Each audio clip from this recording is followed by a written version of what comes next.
Hello. Just gonna let some more people come on in here. How is everybody? Hello, Simonson. Hi, Autumn. I decided that I would do something a little bit different for this live stream, which was just to read some stories for you guys. And that's why I have no face cam on right now, because I figured that would be more submersive, I suppose is the word. More for the atmosphere, I suppose.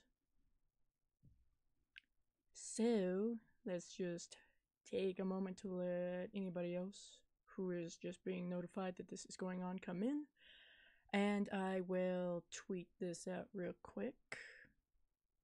See if anybody else would like to join in. And if anybody here has any recommendations or suggestions for what you would like to hear me narrate, feel free to drop that in the chat here and I'll see what I can do.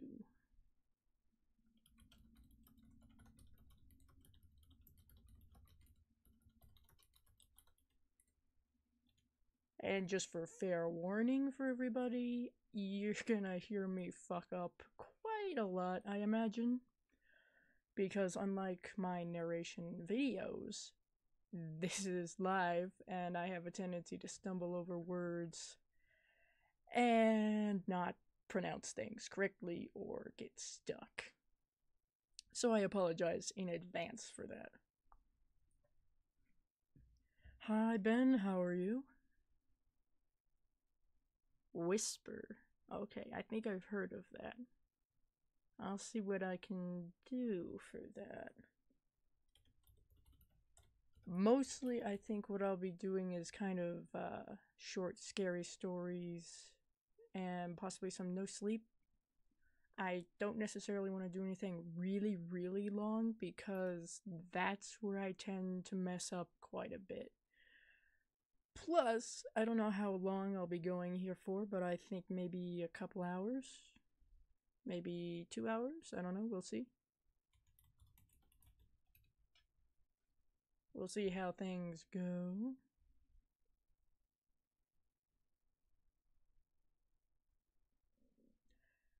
How was everybody's day today? I hope you all have been doing well.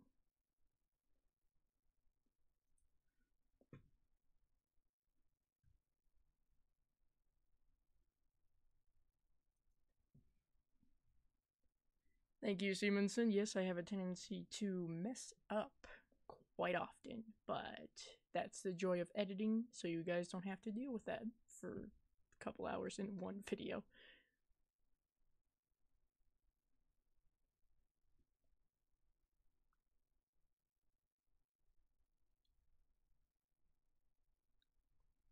And I apologize for the lack of background music, but I kind of figured that if I was going to be doing this, I could also take the stories that I narrate during this time and make them into a nice video later, complete with some good background footage and some music.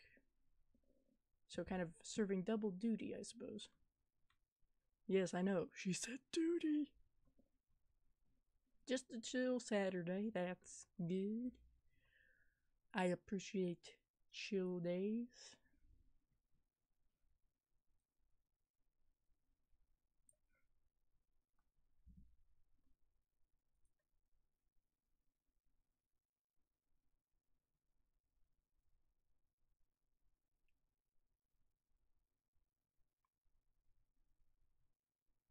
Okay, let's see. Let's get started with some narrating, I think. Everybody can join in later if they're not ready to do so right now. I know this is probably about the time where some people are having dinner. I just got done with dinner myself, so some late night for some, early evening, maybe even morning for others, I don't know. Either way, just some nice narrations, hopefully.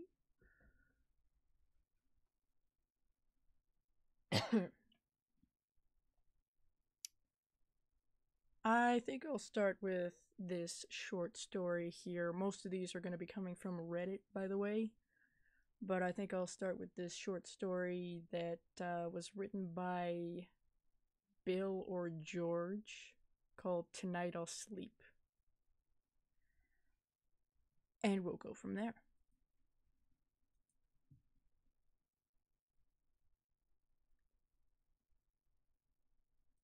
And of course, again, I apologize for any breaks where there probably shouldn't be or any screw ups, but I'll do my best.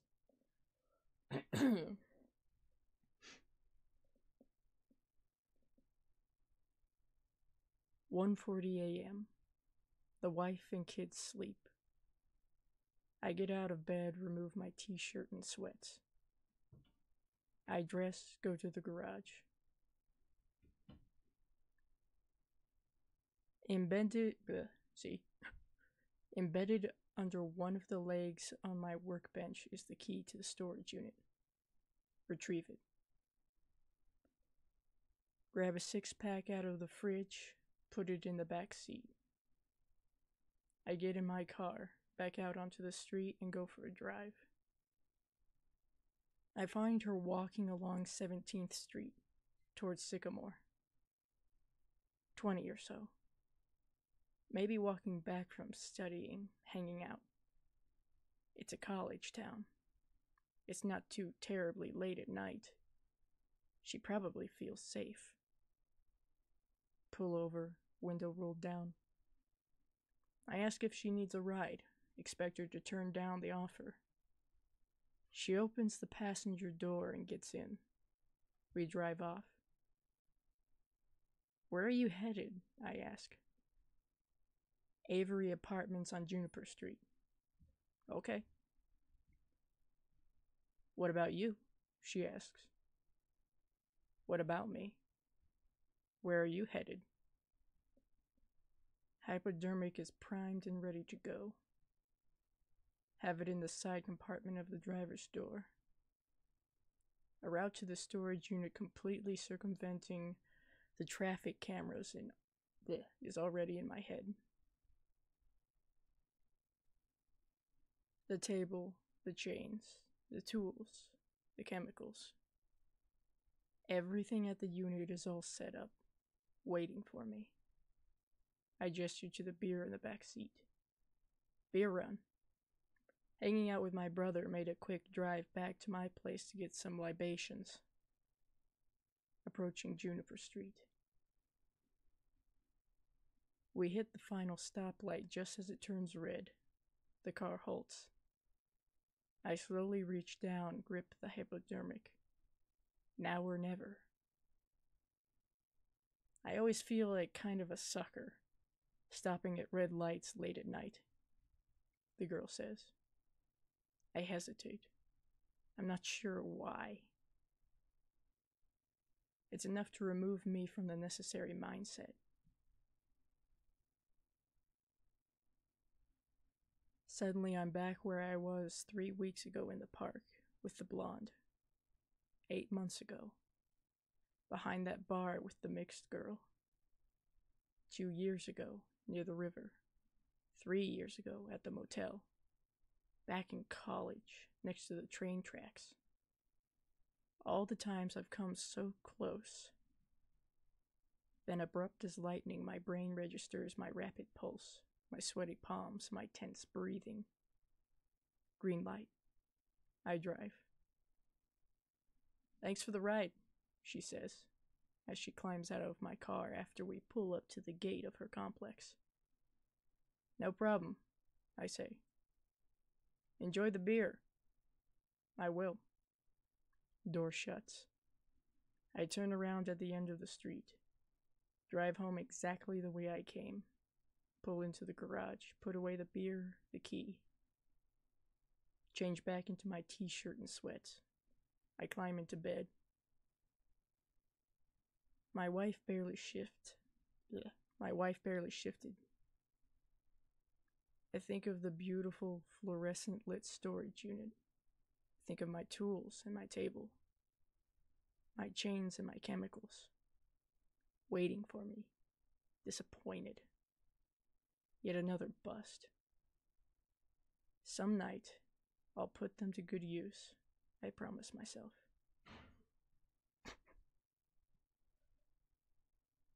Can't imagine living without doing so at least once.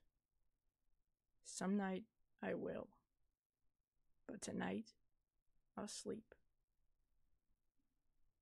That one was pretty interesting. So I imagine that's pretty much a mindset of a would-be serial killer who hasn't actually killed anyone just yet. But he's all set to do so. He just hasn't gotten up the courage, I guess, to do so. Kind of interesting. I'll have to bookmark these or remember them for later. I always try to link back to the stories that I narrate so that everybody can read them for themselves. And of course, to give the author proper credit. Not bad. I'm also picking from some of the semi-recent and popular stories from the Short Scary Stories subreddit. Indeed, quite interesting, Simonson. So, let me see what else we have here. And of course, I'll be taking breaks in between just so I don't either pass out or I can just give myself a little bit of some hydration here and talk to you guys, read the comments and whatnot.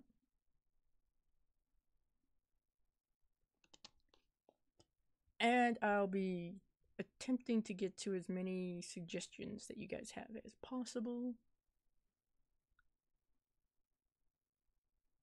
Hello, Tor. Big thanks and cheers from an Italian follower. Wow, that's awesome. Thank you. I love your videos and they help me a lot with English. Really? Well, that's awesome. I'm glad I could help you with that. I'm glad that you enjoy them and my voice. I'm glad that you enjoyed the videos. I'm glad you could join us for this live stream. Slightly impromptu, but I've been working with some live stream effects, I guess you could call them. Some different ways of working live streams, like with the chat being on screen and transparent. That's a little bit new. But either way, thank you for enjoying my videos, Tor. I'm glad you could be here. And on a bit of a side note to Ben, if you are still watching, the Whisper short story, is that a creepypasta or a short story somewhere like Reddit? Because I want to make sure I get the right one that you're talking about.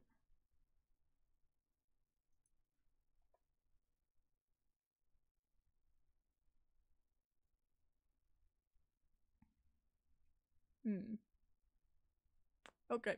Here's another one by Sleepy Hollow _101 that's called I Reported a Missing Person.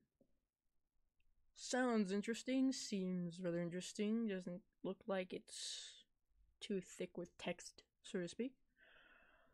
So let's try that.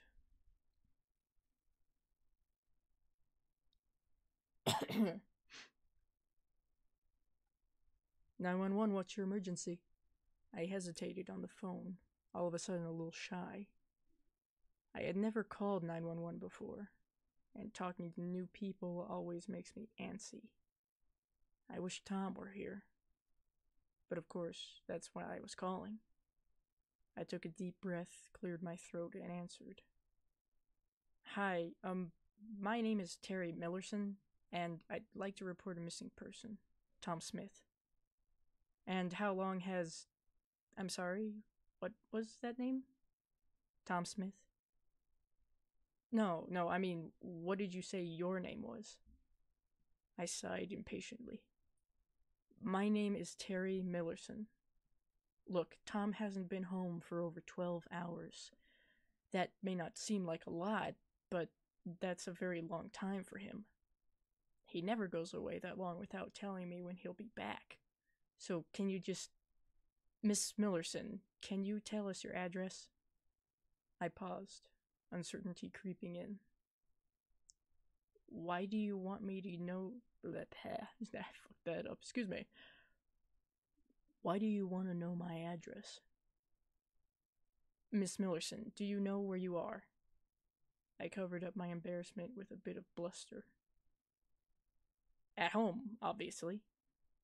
And what address is that? I lost my patience. I don't know, okay? What does it matter? Look, just find Tom so I know he's going to be okay. You got that? Miss Millerson, please tell us where you are. Your parents are very worried. We're coming to find you. At that moment, Tom walked in. I breathed a sigh of relief and hung up phone just as he spied me. His face was red, but I didn't mind. What the fuck are you doing? How did you get up here? I smiled brightly at him. Tom, there you are. I was so worried when you didn't come home. I thought something had happened to you. I left the basement door You left the basement door unlocked. You never leave the door unlocked. Is everything okay? Tom closed his eyes and took a deep breath. Did you tell the police where you are? No, sir. I just asked them to find you for me. Did you talk to them? He paused a moment, then opened his eyes and smiled at me. No, but I'll be sure to tell them I'm safe and not to worry about it. I beamed at him as he took his manacled hands. See, this is what I mean by fucking up. Here we go, let's try again.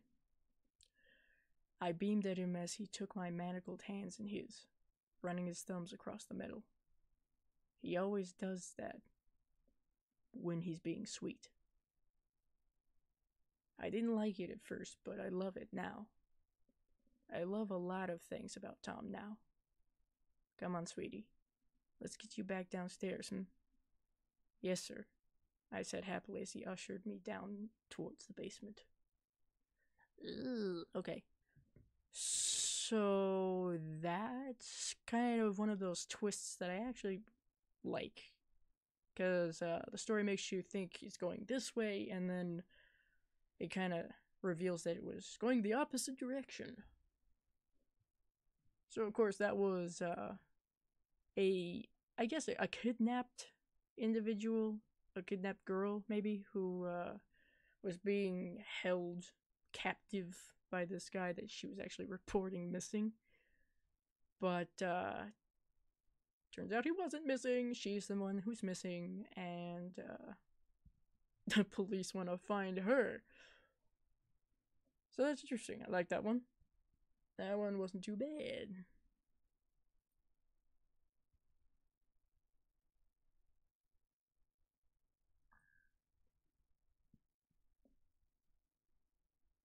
Let's see what else we can find. My girlfriend, the lesbian succubus. Okay. What? What? I don't think I could read that too.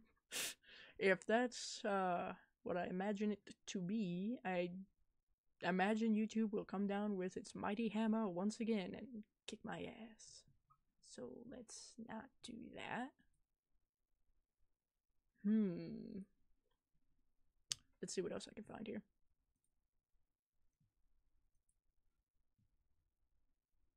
I could just kind of go down the line of these different stories, kind of skim over them, see which ones look to be pretty interesting, pretty good, and we'll go from there. Sounds like an 80s movie B-film. Yeah, probably. Probably. It might just exist, I'm just a little too afraid to go looking for it. Scary stories to tell in the dark. Aha. That. Now, see, it's interesting you should bring that up, Ben. One where a girl dies in the cemetery. Oh, okay. Now I get it. I understand now. Gotcha. It's actually interesting you should bring that up, Ben, because I have something planned for I think it's 3 books, isn't it? There's the trilogy of all those stories. I have something interesting planned for that. So that's why I didn't actually decide to read those stories for this live stream. I'm going to see what I can do with those. That could be fun. Right, 3 books. Okay, good. I was thinking properly. I have 2 of them, so I need to get the other one. But, yeah, there's a project that I am working over in my mind currently for those, and I'll see. I want to do, essentially, it's not really a secret. I want to do a collaboration with other narrators for those stories, kind of do a real long video or even a live stream, kind of like a Google Hangouts type thing with those. And I just need to figure out how I will do that, who will be involved, who wants to do it, which is more important. And we'll see. If nobody wants to do it, or if it just doesn't work out very well, then I'll do it myself, bit by bit, maybe. We'll see. I don't know. I'll do something. I just wanted to do all of those stories in one project. I think we'll see. But I appreciate that, Ben. I certainly hope it'll turn out well, whatever it is. But yes, on that note, actually, that reminds me. Raggedy Annsy, who is another narrator that I was happy to work with recently, semi-recently, she did a collaboration of similar stuff that made no sense whatsoever. Anyway, she did a collaboration with a bunch of other narrators for those same stories, for scary stories to tell in the dark, and it's up on her channel, I believe. She even got an artist to make little animations of those illustrations for each story in the books. And I was able to narrate one of the stories, which was Hook, I believe, or The Hook. So I was quite happy to be part of that. It was a lot of fun, and a lot of the people who were able to take part in that are very talented, and I highly recommend that you guys check them as well as Raggedy Annsy out. So, quick plug there. You're welcome. And if you do go there and you check out the video if you haven't already, be sure to tell her that I sent you. She deserves more exposure, honestly, because she's still a very, very small channel. Even though I am still a small channel, but we help each other out. So let's move on, see what else we can find here.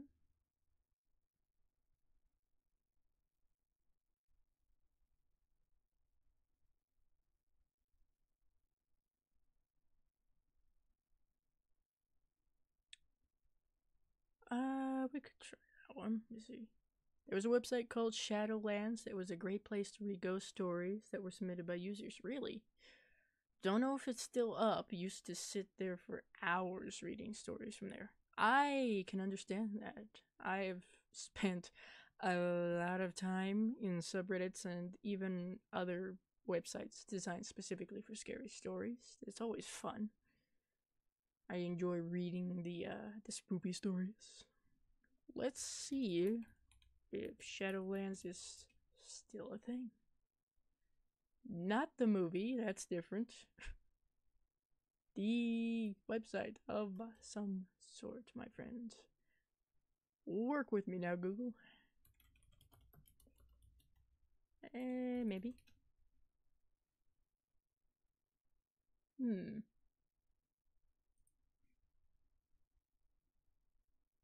Nope, that looks like something completely different. .net, got it. Well, actually, you know what? That might be the thing that you're talking about then, if it comes up as the Shadowlands.net. There's a website here. It's an older one, it seems, but It looks like it's about ghosts and hauntings. I don't know if that's the same one you're talking about. Maybe. Possibly. Could be.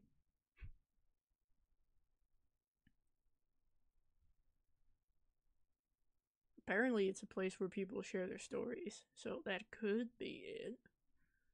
I'll see if I can't drop this in the chat and see if it's what you are talking about.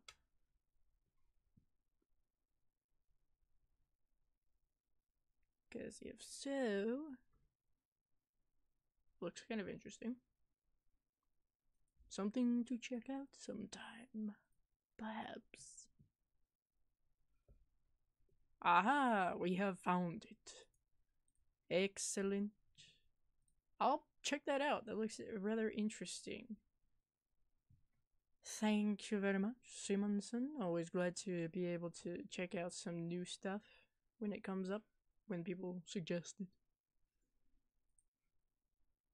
Always up for more reading material. Yeah, 16,000 plus real stories.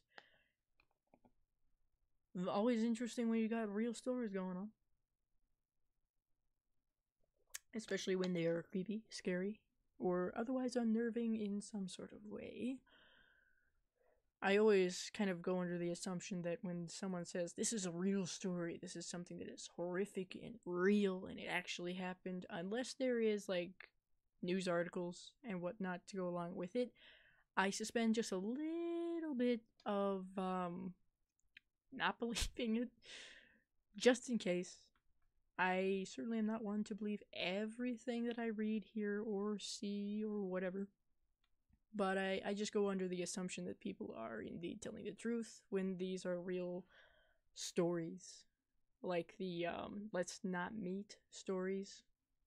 Those I kind of go under the assumption, yeah, they probably happened. Because there are some truly unnerving and nuts people out there that I am sure have been encountered.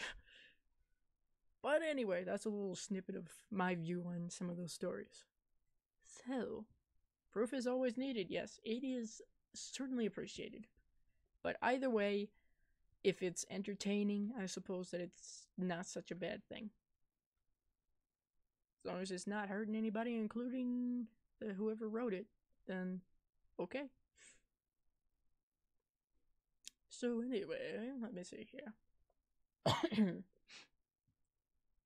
Let's read this one. It's a pretty damn short story, but that's fine. That's what we're here for. It is from Middle Name Redundant, and it's called No One Noticed. So let's go with that one. No one noticed when the school bus turned down Brownsville Lane. Brownsville Lane. Good start. Let's try again. No one noticed when the school bus turned down Brownsville Lane. If they did, they might have wondered why, since no one lives that way and certainly no children. But no one did, so the bus rattled and shook down the washboard surface of the road. Very few of the children on board were concerned. They rode the bus every day. It was safe and predictable. And if there was a change in schedule, then surely it was done under the watchful eye of an adult. A girl in the middle sat alone, staring wide-eyed at the changing landscape around her. The bus drove down Brownsville Lane, the trees growing thicker as the sky disappeared from sight. Before long, the bus was shrouded in near total darkness, and the children began to notice something amiss. One boy gave a nervous cheer, not understanding that the bees buzzing inside his stomach were fear and not excitement. The rest of the children followed. Now that is a word I do not know how to pronounce properly, so forgive me in advance. buoyed, buoyed, something like that, by the inherent glee in not being headed toward school. Anxious chatter filled the bus until finally the girl in the middle walked shyly, haltingly to the front. The driver stared ahead, navigating the increasingly narrow path the bus followed. "Excuse me," she said, voice barely more than a whisper. "Where are we going?" The driver didn't answer. She tugged at his sleeve. "Excuse me, sir. We have to go to school." The driver slammed on his brakes, silencing the overlapping conversations at the rear of the bus. Wordlessly, still staring ahead, he opened the door for the girl. She gulped and stepped off into the humid mid-morning air. Her feet had barely touched the ground before the bus roared right. Her feet had barely touched the ground before the bus roared away, leaving her standing alone on the dirt road. The eyes that watched her from the back seat were fearful. All of the previous adventurousness gone. The girl watched until the bus disappeared from view and started the long, long walk back to town. Interesting. That's rather interesting. I wonder what that was all about. Is this one of those where I have missed something completely?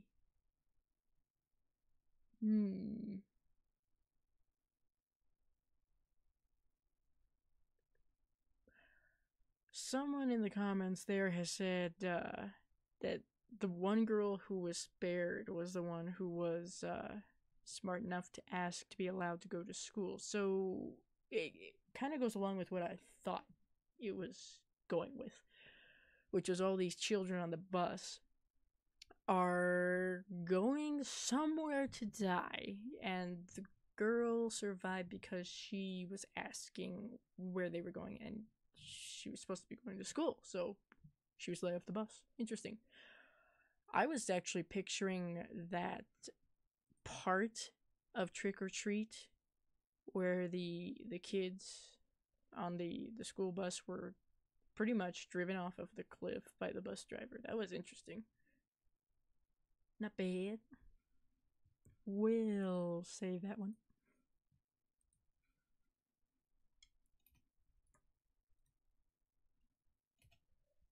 Let me see. Oh, hi, Movie Void. Well, thanks. I appreciate that. I can at least try to be spoopy. A little scary. Hello, late horror show. Glad you could join us. We are reading the spooky scare stories. Reminds me of the morning bus ride back when I was in high school. Well, I hope it doesn't remind you too much of that, because I don't think it ended well. Not for the kids. I don't know what your bus rides were like, but I hope it wasn't too similar to that.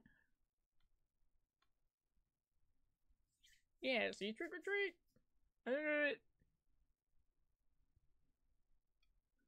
I think anytime something creepy or spooky happens with kids on a bus, that's the only thing that's going to come to my mind. Not that that's a bad thing.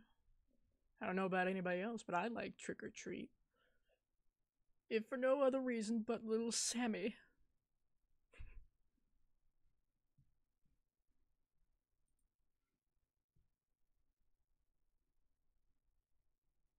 Yeah, I'll probably be going down the line of these stories. Not a bad thing. And not to judge a story by how many upvotes or likes it has, of course, because there are some really, really cool stories that don't actually get a whole hell of a lot of attention. So, just because it has a lot of upvotes doesn't mean that everybody will like it, just like with movies and everything else.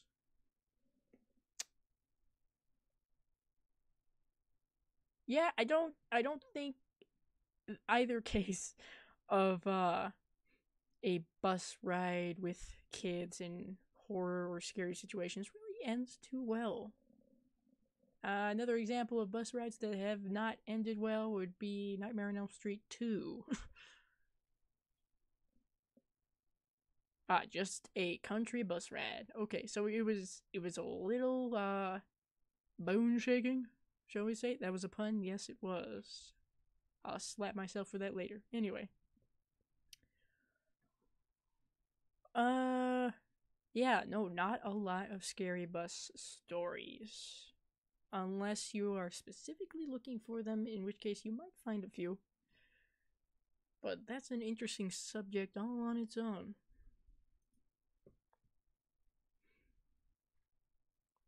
Thank you, Simonson. I appreciate that, but it won't help wash away the guilt for using a pun. Oh well. Also, just as a nice little self-promotion, kinda, sorta, I'll read this short story that I myself wrote about a month ago. I don't know if anybody saw it, but I kind of put the word out there because I thought it was really, really cool. But someone who I should look up for the sake of helping them out, good God. One moment, I have it saved. But this lovely narrator slash animator asked me if he could make a video with my short story, because that's what he likes to do with a bunch of short stories that he finds and likes. And of course, I said absolutely. And he did a fantastic job with it. I was really, really keen on how it turned out. So, it's here somewhere. I know it is. I saved it. I saved it for this specific purpose. Fable to the Grave is his username. And he is also a very, very small creator. Wow, mind blanked for a second. Woo, that was fun. But I will drop the link to this video in the chat so you guys can check it out, because like I said, he not only narrated it, but he also did some animation for it, and he's really, really good with both, as a matter of fact. And I thoroughly appreciate the fact that he thought my story was good enough to want to create some content around it. But yes, indeed, Movie Void, we shall read this story that I wrote. As with most of my short, scary stories, even though there are very, very few, this was kind of a spur of the moment. Got a wild idea for something that could be pretty creepy and ran with it. So, it did pretty well in the short, scary stories subreddit, at least by my standards. So I'll read that right now for you guys. It's really short, but I think it turned out pretty good. We'll see what you think. This is called Just Ignore It. And I shall take a sip of water before we continue to wet the palate.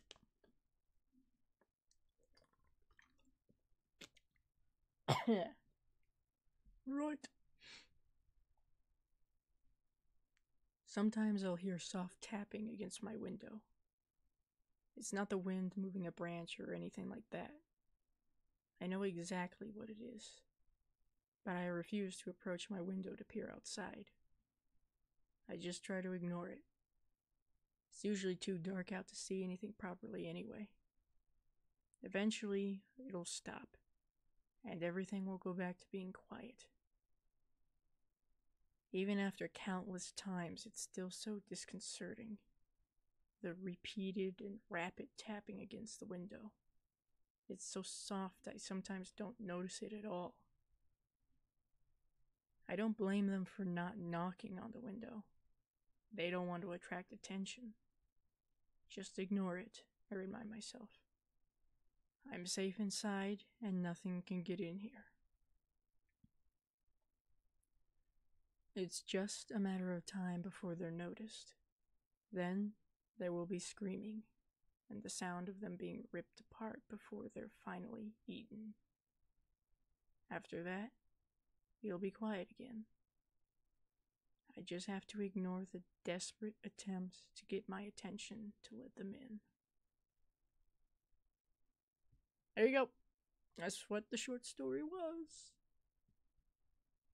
I always appreciate the instances in stories, movies, whatever, where the antagonist or the creature or the force that is seen as being the destructive part or the thing to be feared is never really seen or given a lot of detail to, because like my mom says, it's always worse to let your mind try to come up with what's so scary rather than to be shown by someone, because of course your mind can always come up with worse things than anybody else could ever try to put in front of your eyes.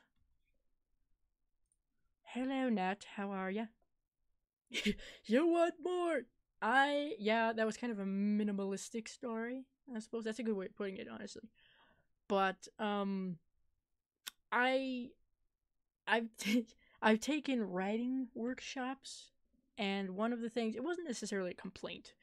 I didn't take it as a complaint, but one of the things that I was told would be good is to kind of pull back a little bit on the descriptive nature of my writing voice, because this was a few years ago, but I was borderline Tolkien with how descriptive I was being in my stories, even if they were supposed to be short.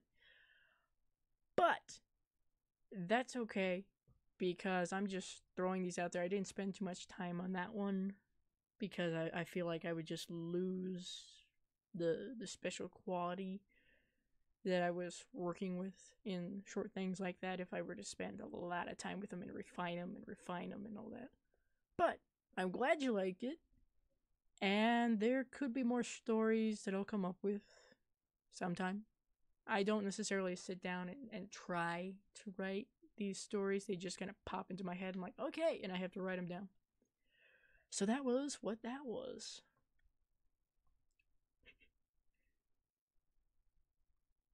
I understand, Mr. Void. Mr. Movie Void. Don't worry. I'll make some more stories. I actually created a longer story that if you guys want, I can read. It's older, of course. And I did do a narration of it quite a while ago. I forget when it was, but it was called The Attic. And of course, that one I was inspired to write when I was kind of recovering from being sick. And I might just make that one. I still have the interest in doing this, but I might just make that one into a short, kind of a skit. Although I do kind of think skits are more comedy based, but a short where you could see like a little movie from it, perhaps, is what I'm trying to say. Anyway, thank you, Nat. I'm glad you checked out the video as well, if that's what you did, because it is awesome. Very good work done by Mr. Fable. You have some great stories. Well, come down. Oh, I see. You're more of the storyteller type. I get that. It's not a problem. That, I think, is just as good as writing them down, honestly, because shit, if you can keep track of your story in your head and just tell people the same story, then that's awesome. Because I can't do that. I'm far too scatterbrained to be able to do that and do it well. So I have a lot of respect for that. And I appreciate that, Movie Void. I'm glad you enjoyed it. There will be more, I promise. I just can't, I can't tell you when. I do not know when I will have more inspiration to be able to write some truly creepy stuff. Thank you, Simonson. Glad you liked it. And as soon as I can get in here to get to this other story, I can also narrate that for you guys. Well, that's certainly not it. We'll find it. We'll find it. Somewhere. Oh shit, that would have been much easier. Let me just go to the freaking video and find the link. Jesus. I know what I'm doing. It's fine. Pay no attention to the muddled ramblings. It's all good.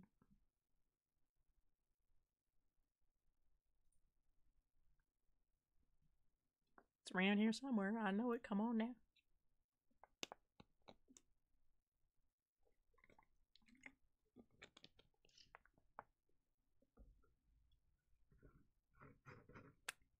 Enjoy the ASMR sounds of me scrolling my mouse wheel and tapping on the keys. Thank you very much, Nat. I appreciate that. I'm glad whenever I'm able to create something that others are able to enjoy, that's always a good thing. It's what I strive for, of course. It is not a goal to create things that people will hate. Unlike some directors that are out there. I won't say names. You already had someone pop into your head, I know it.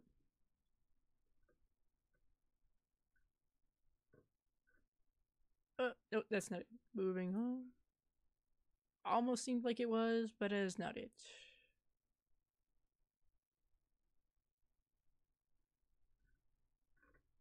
Nope. Nope, that's something completely different. Where'd that come from?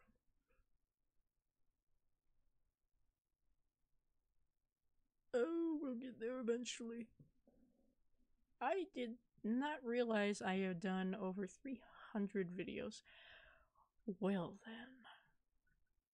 I won't consider that a bad thing. That's just a lot of stuff. A lot of things.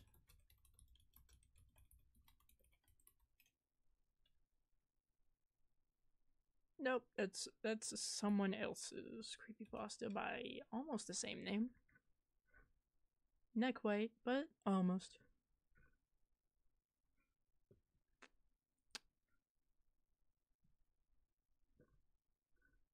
Aha, there it is. And thus, there is the link. Or not. Where'd it go? Well, shit. Alright. I don't know what happened there. Maybe it was me. Did I do that? Maybe. Huh.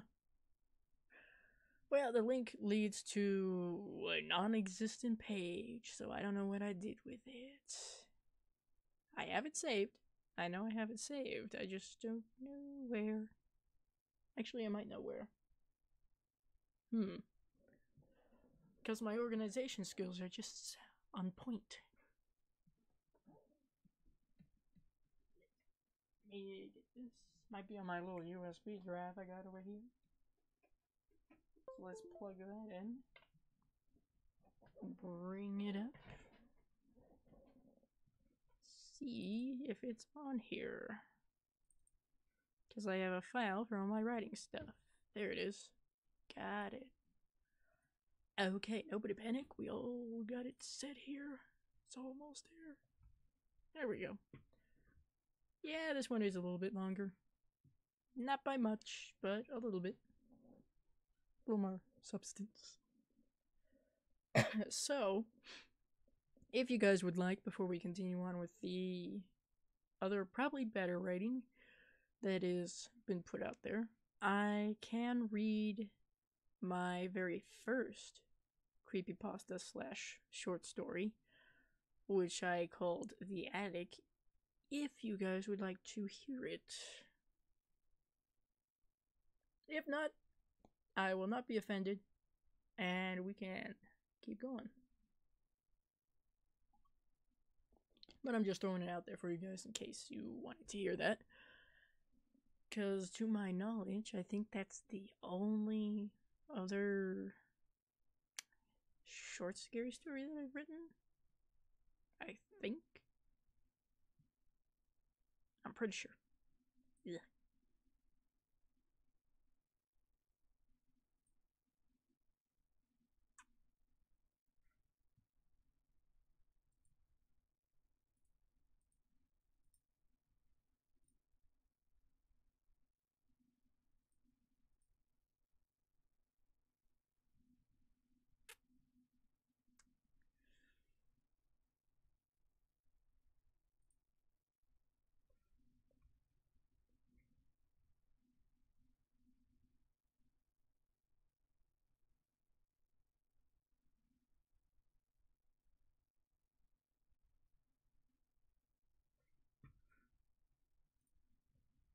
I'll pick it. Wait, wasn't there another one I was looking at?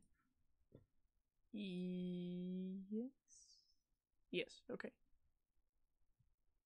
Got it.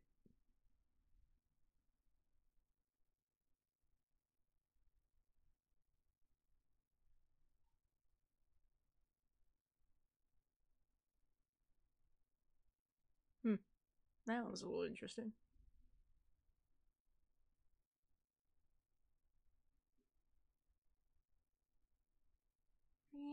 Maybe. Maybe that one. Maybe a different one. We'll see.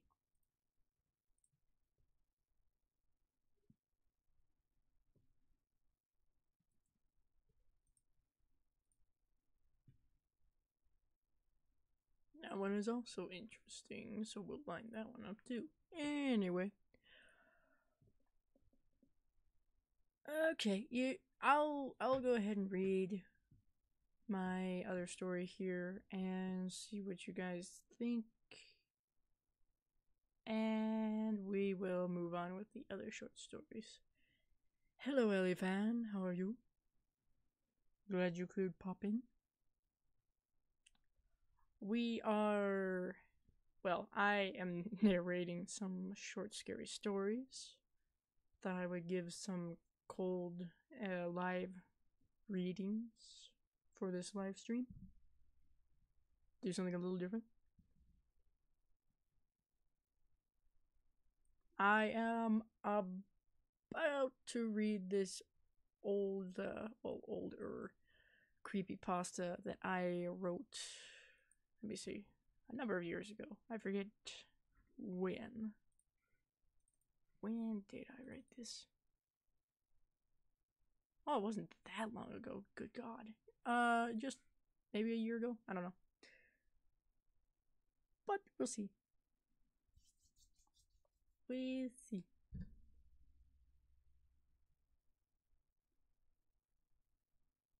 Right, okay. Let's get into this. This is, of course, The Attic by me. So, here we go. I don't expect you to believe what I'm about to tell you. All I ask is that you suspend just a little bit of belief in what I have to say. I had been sick for 3 days with a cold. The worst part about the colds that I get were the sore throats.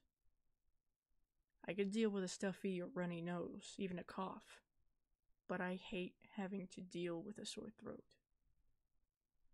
This one had gotten to the point where I almost couldn't use my voice at all, and had to resort to writing what I wanted to say on a whiteboard if it wasn't something I could just nod my head to answer. I had been laying in bed for most of the morning when my mom came in to say goodbye. Hey, sweetheart, we're going to go to work now, okay? We'll be gone for most of the day, so take it easy and call us if anything comes up, okay? I just nodded my head to respond, since that's all I really could do. Alright, see you later. She walked over to my bed and kissed my forehead before she left. When my parents went to work, I was the only one in the house. My brother usually went with them to help with some heavy lifting and whatever else they needed. It was good, for them and for me, because I got the peace and quiet I needed to rest. I heard the truck pull out of the driveway and drive off before I closed my eyes to settle back into bed. I was drifting off when I heard it, a scratching sound. I opened my eyes and took a look around my room. It wasn't my cat because my door was open, plus he wasn't even close by. When I heard the noise again, I realized where it was coming from. I thought it must have been the wind blowing in through the vent that made those weird noises. That happens sometimes, so I didn't think much of it. I laid back down and relaxed. I don't know when exactly I fell asleep, but I must have been asleep for a few hours. It was getting late, and it was still quiet around the house, so no one was home yet. My parents would work late sometimes, so that was pretty normal. It just meant that I would have to make dinner for myself. So I got out of bed and ignored the dull ache in my head. I went to the kitchen and grabbed a can of chicken noodle soup. Then I heard the scratching again. Now I knew that it wasn't the wind. It was louder and different from the noises I knew the wind could make.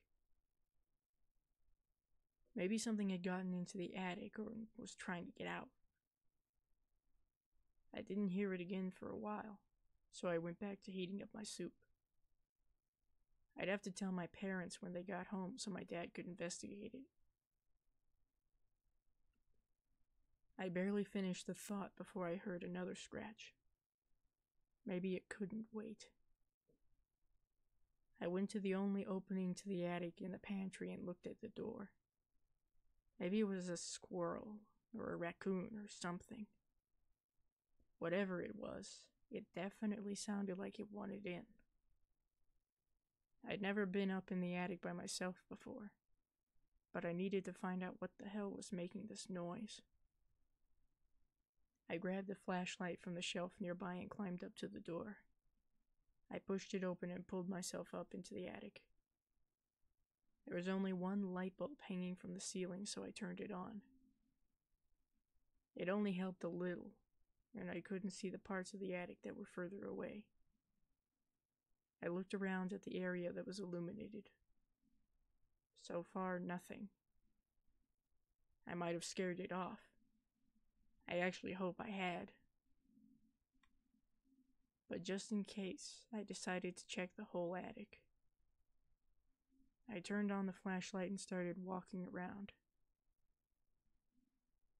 I had to be careful where I stepped because the attic wasn't completely finished, and we mainly used it for storing old things we hardly used anymore. After a while of searching, I hadn't found anything.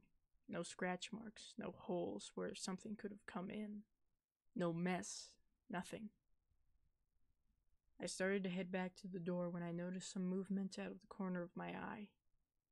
I turned my head and the flashlight to get a better look at what it was.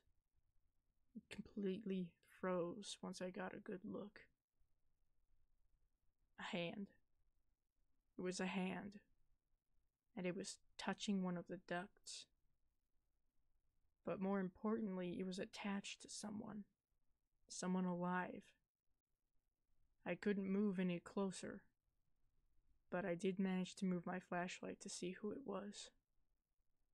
I couldn't believe what I saw. In the corner of the attic were my parents and my brother. They looked sick and practically lifeless, like animals that had been kept in a cage without being fed.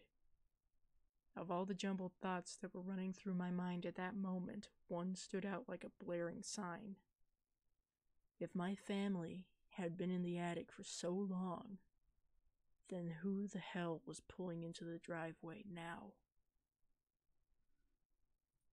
Yep, there you go. That was the story. Okay, Alifan, thanks for coming in for a bit.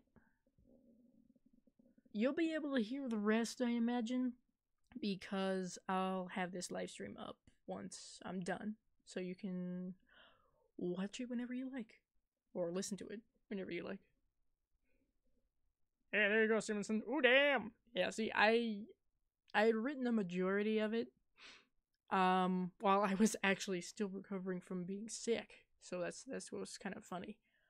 And I was trying to come up with what the twist could be that would make it scary, because it was kind of creepy. I had the creepy idea of it down, but I didn't know what I could possibly put up in the attic to make it really scary. But once I came up with that, I did actually give myself nightmares with that one.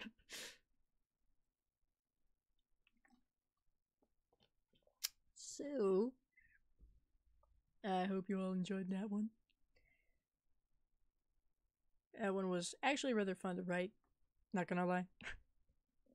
I tend to enjoy writing spooky things. Excellent, I'm glad you liked it, Simonson.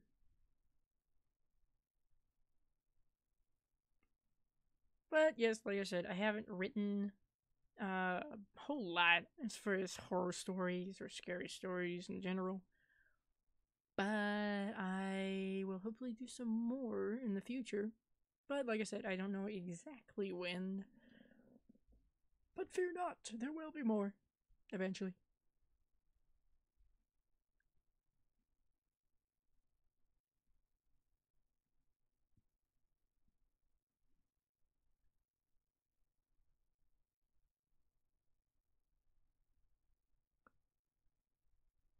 So, now that I have written all, or read all that I have written, let's get back to what everybody else has put up in the Scary Short Story subreddit. Because there are some really good stuff. There are some, yeah, okay. Good grammar, good English. That that's a good sign for some narrations. Okay.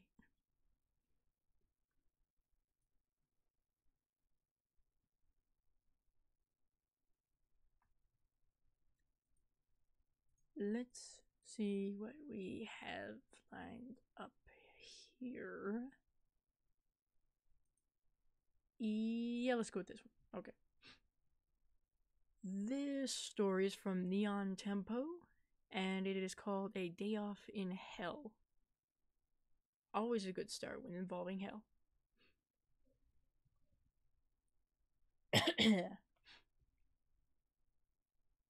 Hell is a room with two doors.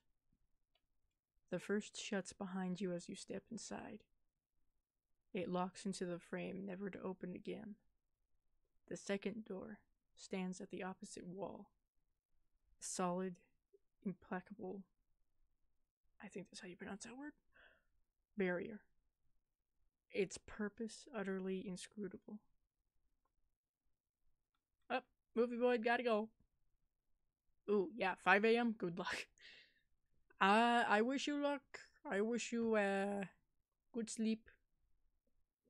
Good night, movie void. Oh, hello, Stephen. Hello, we're reading some stories here, some scary stories. I was just getting into this one called A Day Off in Hell. So, and I messed up a good bit here. So, I'll start over simply because I messed up one word. I don't know how to pronounce some of these words that I come across. So, again, I already mentioned this to people. I will fuck up. I apologize. But here we go. Hell is a room with two doors. The first shuts behind you as you step inside. It locks into the frame, never to open again. The second door stands at the opposite wall.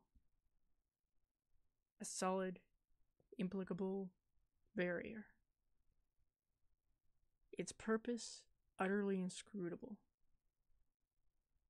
As soon as both doors are closed, your torment commences. The room houses a single unique punishment, dealt out as the deft, sadistic hands of your custodian. You will scream, you will cry, and as you watch your wounds heal just enough to keep the pain fresh, they will be nothing you'll want more than escape. There will be nothing you want more than escape. There you go. Once you have endured 24 hours of punishment, you are permitted a day off. The second door will swing open, revealing a bare, soft-lit room. Anytime you wish, you can pick yourself up and shuffle, unimpeded, through the doorway into the gray stone room. The space is featureless, except, as always, for two doors. As the door shuts behind you, your wounds will heal, your pain will subside, and for 24 hours, nothing will happen. There are no special comforts, but in the quiet absence of ceaseless torment, you drink every sound like ambrosia. Here's the thing, however. When your time is up, when the second door opens and you are pulled inside, you will be in a new room with a new tormentor. And importantly, your new punishment will be noticeably worse. Some take a while to notice the pattern. Some notice immediately, but just can't take the pain. They dash through the door as soon as it opens, eager for a day of peace. Those people have it the worst. They descend quickly beyond the realms of imaginable suffering. And their yearning for release will only make those 24 hours more inadequate. All of them will start to think of their earlier punishment almost fondly, lamenting that they ever set foot in the gray room, but unable to stop. But the real trick is played on those who learn restraint, those who realize the bone-rending torment they're undergoing is better than anything beyond the great room. Their heart breaks 1,000 times every moment they decide not to step into that next room. Their soul shatters the moment they decide they're going to stay in that room. Hell is a room with 2 doors. The first shuts behind you as you step inside. It locks into the frame, never to open again. The second door stands at the opposite wall, opening and waiting, reminding you with every agonizing second that this is the hell you choose. Or chose, either way. Interesting, I like it. I've read some short stories, a handful, where there are different ideas, of course, of hell, and even of, like, heaven is disguised as something else, or vice versa. Kind of interesting. Reminds Simonson of the Fallout opening. Or never changes. Interesting, yeah. I'd go with that. Sounds about right.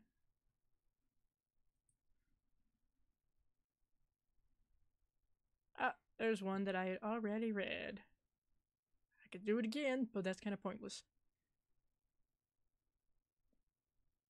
Loop narratives can be tricky to pull off. Yeah. I think I've done maybe 1 or 2 that were kind of loop-ish, if not actual loop stories. And I threw off one completely simply because of how I read the last part. So I had to do it all over again, but that was fine, as long as it turned out okay. I'm glad I didn't fuck this one up completely. So yeah, that's a fun thing about doing narrations that I get to edit and then upload later. Because that means that you guys don't have to listen to all the sheer and utter stupid times that I have fucked up words, or the spacing, shall we say, of words. And I get to do a little more acting with them, but that's okay. Because live readings, as we are discovering, can be quite fun as well. Real hunger can't be fed, excuse me. I have not listened to that one just yet, but I imagine I will as soon as I am done with this live stream, as a matter of fact. That one looks exceedingly interesting, so I appreciate you pointing that out to me, as a matter of fact, Mr. Atkins. Also, be sure to tell me to fuck right off if you would prefer not to be called Mr. Atkins. Because I'm being a little shit as usual. Ha. See, that's the other thing about reading multiple stories or a long story, is eventually my mouth just goes, I'm out. I can't do this. The ending is especially good. Is it one of those twist endings? Because I really like those. Anything but bastard will do. Excellent. Got it. Don't worry. I highly doubt you will ever hear me call you a bastard, so you're good. If I call someone a bastard and it doesn't have the tone of joking, there's the sign.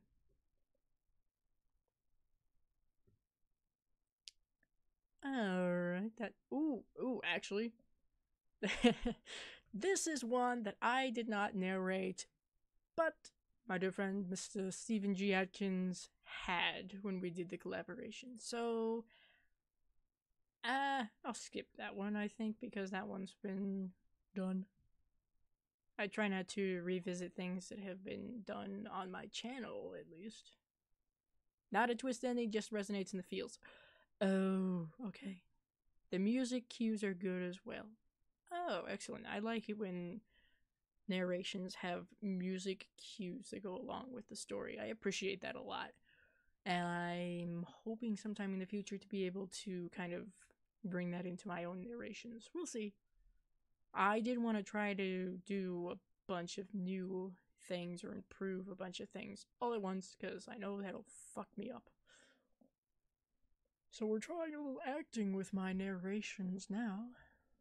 Where I can, anyway. Add some sound effects. That's kind of fun.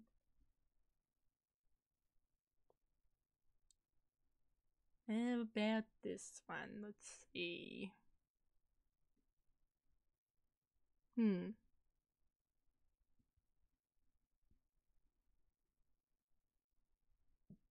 Oh, okay, yeah, no, I remember reading that one. That one's pretty good.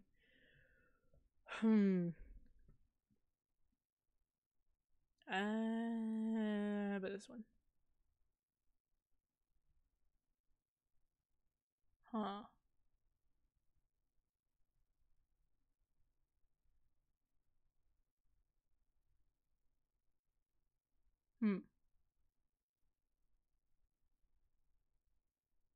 Also interesting, but I don't know if I could do that one very well.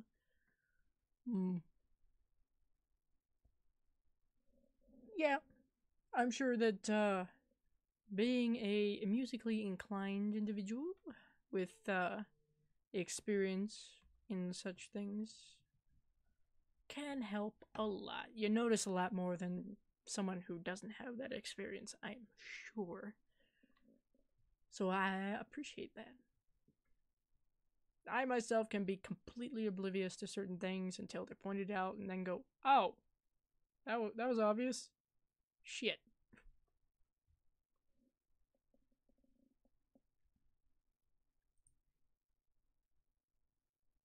Oh, yeah, okay, I remember this one. I'm clicking through stories here as I'm glancing around here. I remember this particular one, and it's actually kind of cool. Not gonna lie. So I might just do that one. We will see.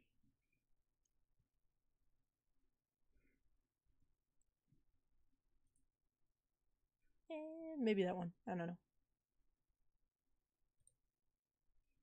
Whoa, okay, no, that's a really long one. Maybe not. Maybe not. Maybe a different one.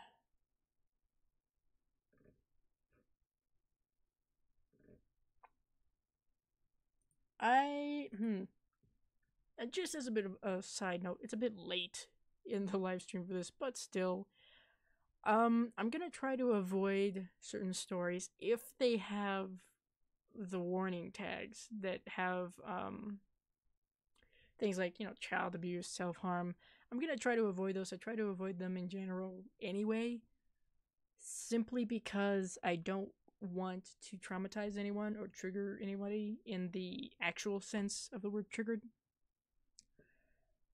But also because this is a live stream, I have no way of really being able to warn anybody right before I actually do the narration. So, not that I think that's a huge deal for anybody who is watching right now, but just in case, try to be considerate of that. Plus, I'm not exactly too happy to go ahead and narrate stories that involve the harming of children. It's not my thing. Don't enjoy that very much. Yanni or Laurel? You know what? I actually tried to check out that audio clip. I listened to it so many times, and you know what? I thought I heard a mix between the two. As a matter of fact, I didn't hear one or the other. I heard a mix between the two, which was something like Lani. I don't know. Anyway, why? Why do you bring this here to my live stream, Ben? Why? Isn't it dead yet? Isn't it dead? Just like the blue and the black and the white and the gold dress thing. Isn't it dead yet? Wrong. Well, that's not my fault. That's not my fault. If you're referring to the Yanni and Laurel bit, that's not my fault.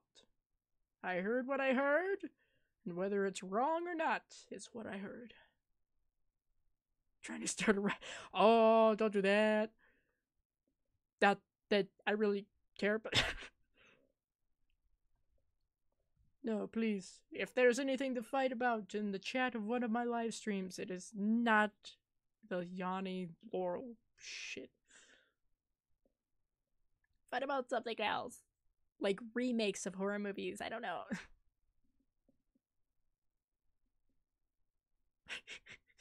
You were the chosen one! Well, was there ever really balance, Simonson? Was there? Because if there was, I was totally unaware of it. But I appreciate the fact that you feel like there could be.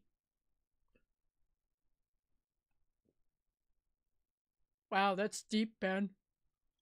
Jeez, that's real deep. The closer you get to the light, the darker your shadow.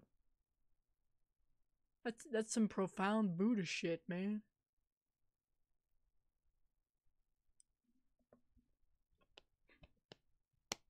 Alright, so before we jump into the next story, what I'm gonna do is take a moment. Because I have been trying to hydrate my poor dehydrated self. Not really.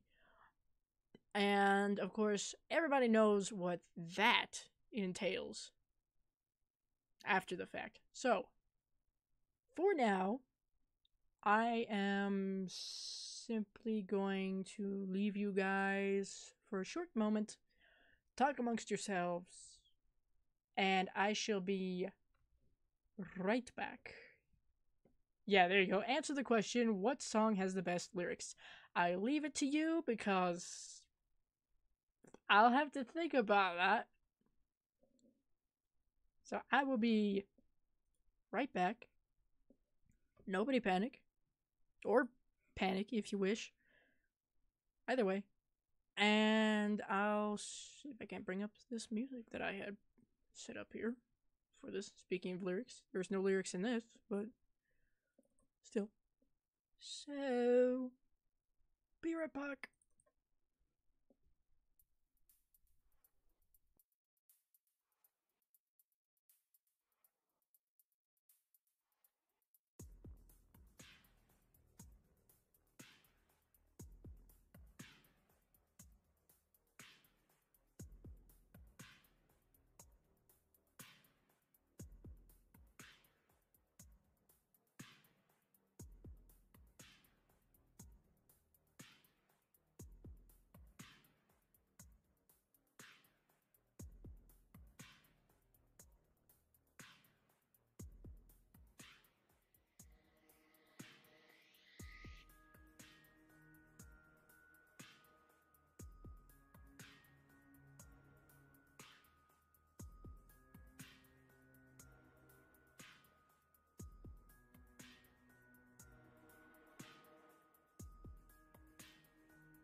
Okay, now we're back.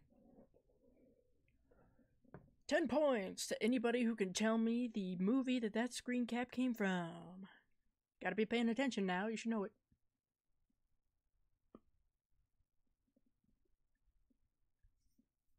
Anybody who does not know what that movie is shall be exiled from my life. I joke. I kid. Don't worry. I won't do that. I promise. Probably. Get out of my live stream, Ben. Again, I joke. Anyway, that's actually really funny though. I got it. I got the joke.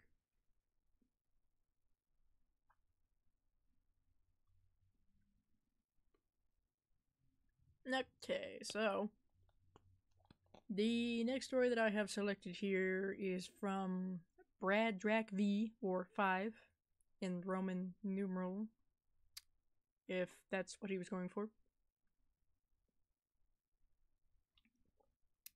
And it is called My Daughter Saw the Easter Bunny. And like I had said, this is one that I had read before when I was looking through some short stories to do a video for. And I thought it was rather interesting. I thought it was pretty good, actually. So, I shall read it for you all now.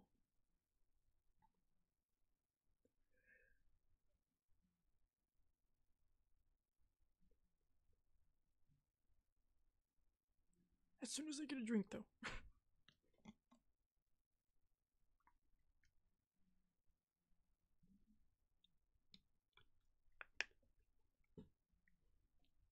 Okay.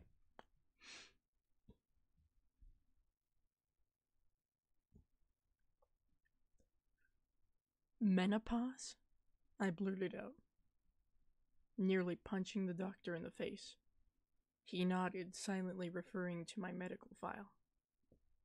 It's not uncommon for a woman your age. My age? I gritted. Wasn't my last checkup fine? It was, he said, trying to calm me down. Is it rare? Yes, but not unheard of. Maybe it's stress, I said, praying for a more temporary diagnosis. Your body isn't producing eggs anymore, Rebecca, he said, closing my file. He lectured on about the female body, but my thoughts instantly went to my 5-year-old daughter, Amelia, and the eventual conversation about why she would never get to be a big sister. Try to have a good Easter, Rebecca, he said uncomfortably as I walked out of his office. I pulled out of the parking lot and my tears were free to fall at will. I wanted to get it out of my system as much as possible before returning home to Amelia and her father, William. How am I going to tell William? I said to myself. That brought on another fall of tears, so I took the long way home. Hi, honey, William said before I was fully through the door. Amelia greeted me with a wave from the couch next to him. Hi, guys, I smiled. As bad as things seemed, everything I was truly thankful for was sitting not 20 feet away. How was your checkup? William asked, voicing no concern. Why would he? There had been no signs that anything was wrong. Fine, I shrugged.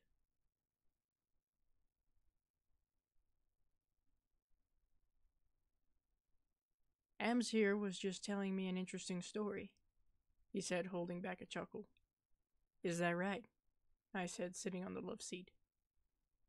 I saw the Easter Bunny, Amelia shouted and nearly bounced off the couch. Good, honey, I replied, my typical mom response when I'm distracted. In your room the other night. I gave her a smile, but hers dropped. I guess my response wasn't exuberant enough. I grabbed the remote, turned on Hulu, and clicked the first thing in our keep watching list. It was obvious that William was in control of the TV last, as it started playing some pedantic documentary. about alien abductions and government conspiracies. Why was he here so early, Ems? William humored her. Easter is a few weeks away. She started to answer, but stopped and pointed at the television. That's him, she belted out. William and I looked at the TV to see an artist's rendition of the supposed gray aliens. It had the stereotypical bulbous head, almond-shaped black eyes, and scrawny frame. We fell literally speechless, waiting for Amelia to laugh at what was obviously a joke. Theories abound as to why these beings abduct mainly females, the narrator spoke, but I tuned him out. Our physiologically... Excuse-moi. Okay, yeah, I really fucked up that word. Let me try again. Our physiology, reproductive systems, alien hybrids. He told me something, but I forgot, Amelia muttered. In short, the narrator concluded, they harvest the eggs of the abductees. Eggs, she said. That's what he said he needed. See, I thought this one was rather interesting, because it involves aliens. Or as I like to say, aliens!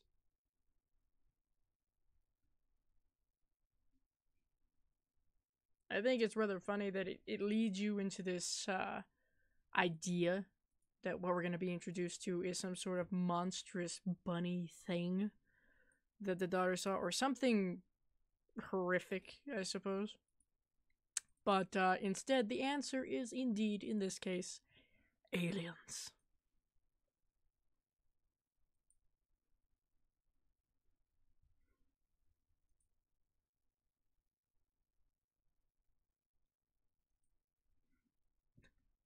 Bunny beast! Yes!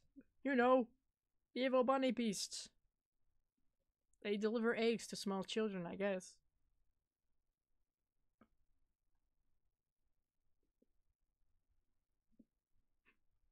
And don't even get me started on Santa Claus.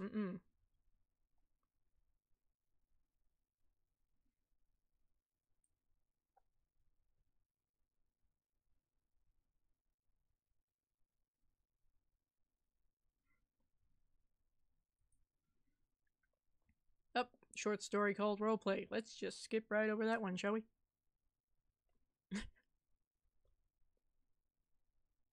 I'm sure it's horrific in some way, but we're not gonna go there just this once.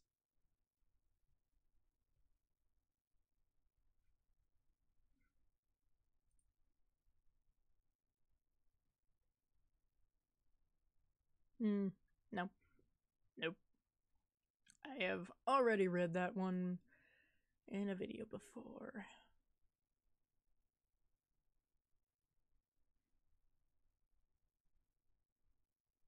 Nope.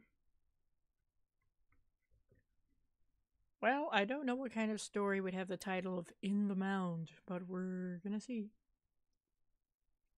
Oh, okay. It's an Irish folklore-oriented story. Okay, that's much better than what I was thinking.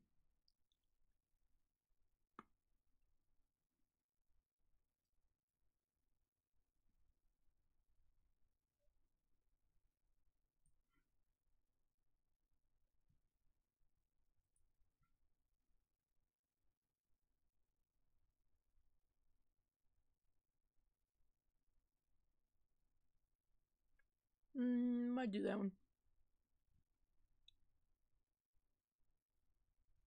Yeah, okay, I'll do that one.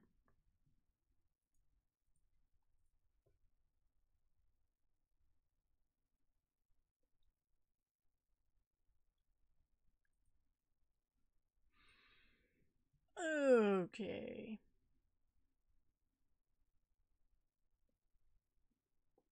So this next one is from either QK or CUKD 2983.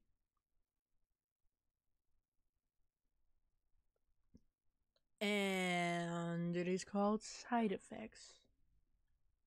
Not doing any of the quality pastas like Jeff the Killer. Not this time. Nope. Don't worry. As far as Jeff the Killer is concerned, there will probably be some crappy pasta readings in the future. If we're talking like the serious ones, the serious Jeff the Killer stories, possibly. I might just do kind of a compilation of Jeff the Killer and some of the other, I guess, popular creepypasta characters. If that's what we want to talk about.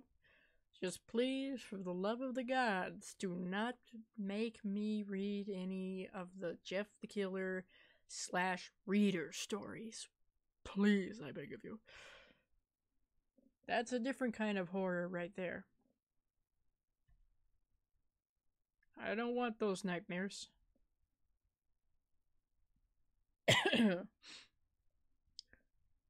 Alright, let me see. Side effects. Adam fidgeted in his chair. Next to him, his wife patiently flipped through a medical magazine. He hated these doctor appointments, but like most things in life, it was a necessity. I don't know why anyone would take these drugs. Emily piped up beside him. Listen to this one. It's a drug that clears up acne, but also can give you diarrhea, acid reflux, and suicidal thoughts. Adam gave her a side eye. Want to hear another? She turned a few more pages.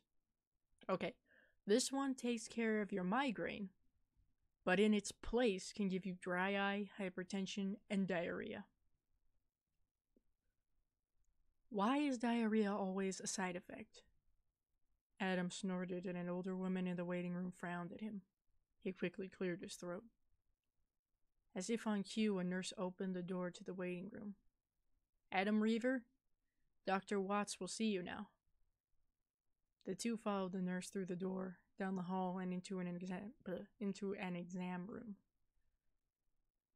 Soon enough, Dr. Watts... Wow, I fucked that up.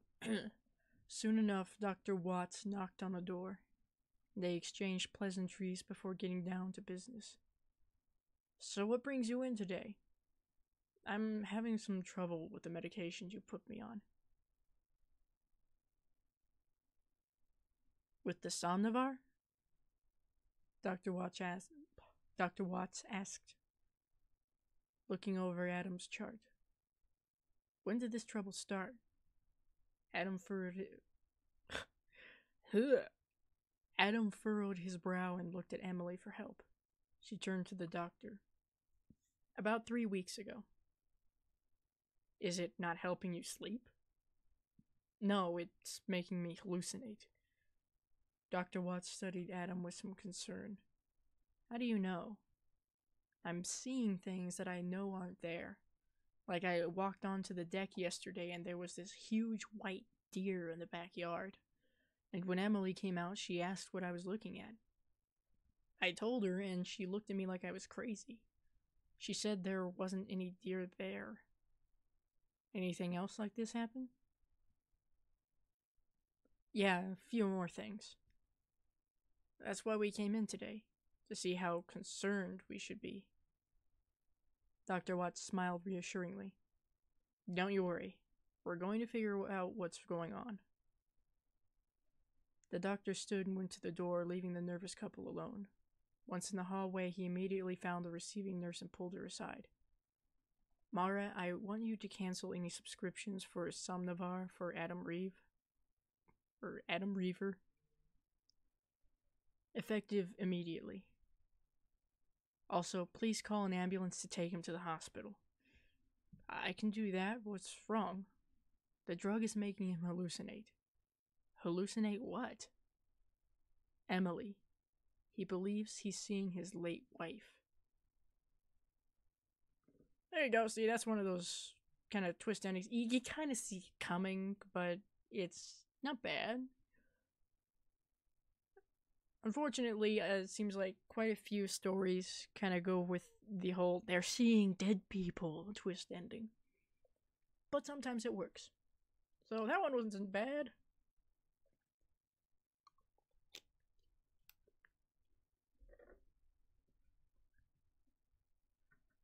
And that probably shouldn't make anybody who's taking drugs paranoid.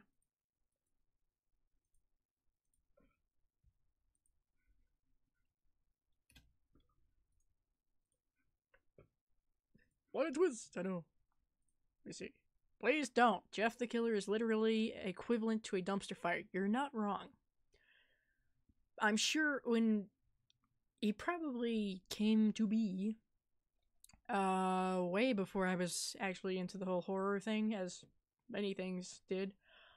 But when Jeff the Killer was still Jeff the Killer, it was rather creepy. I'm not gonna lie and say that he was not creepy to me at some point, because when I first discovered creepypastas, here's a little story for you. I thought that there was some form of reality that was put into these stories. Okay, yeah, I know, stupid, but still. So the two stories that really fucked my shit up when I first heard them be narrated was Jeff the Killer and Banded by Disney. Those were the two that really kept me up at night. Looking back on them now, of course, it's like, wow, okay. But there you are. And yes, eventually, of course, I did realize, oh yeah, creepypastas are just horror stories that have little to no foundation in reality. Good.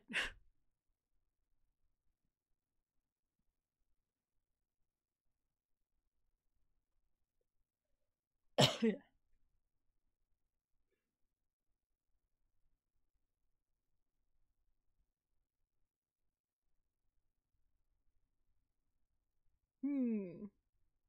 This might be one that we could read.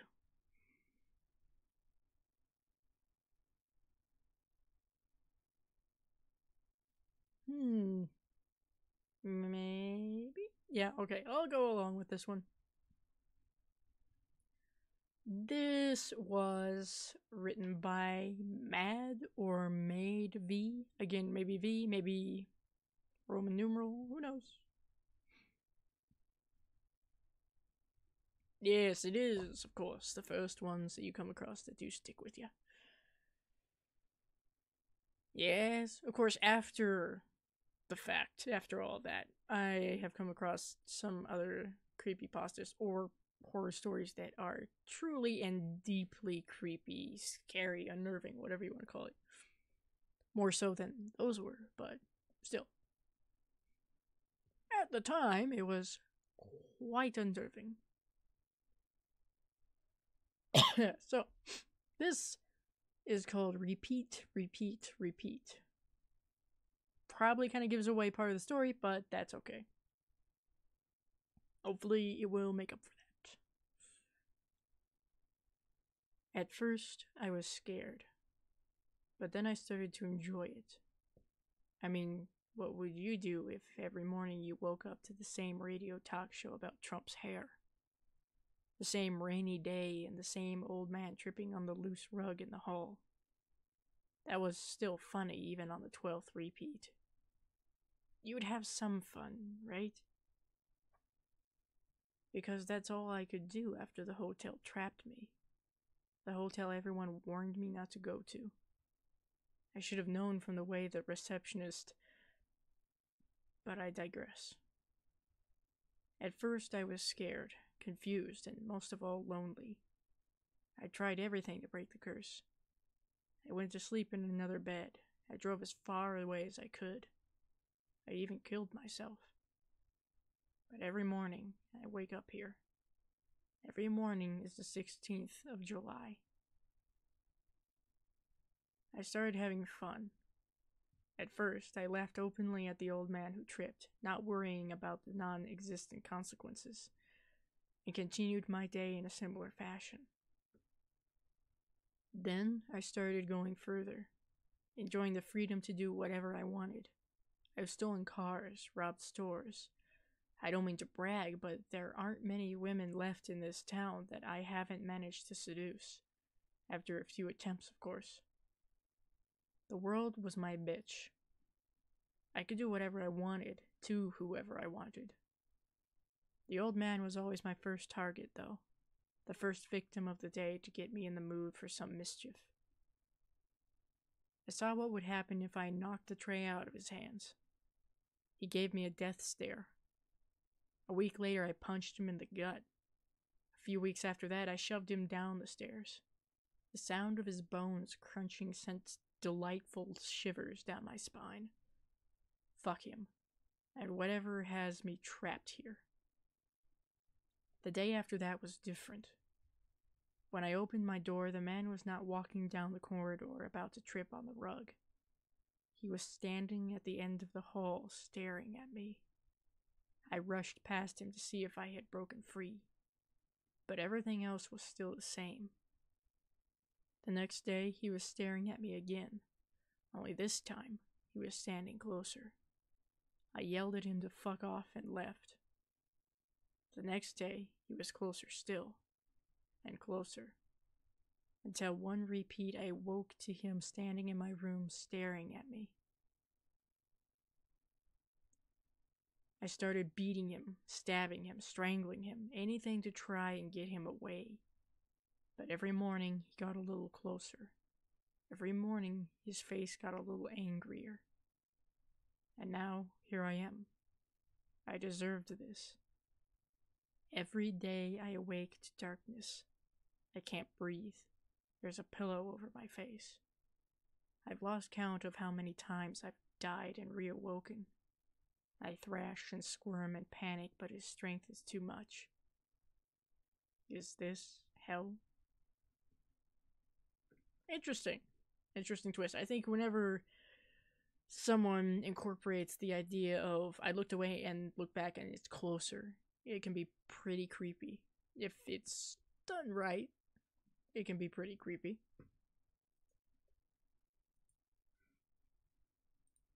Not bad.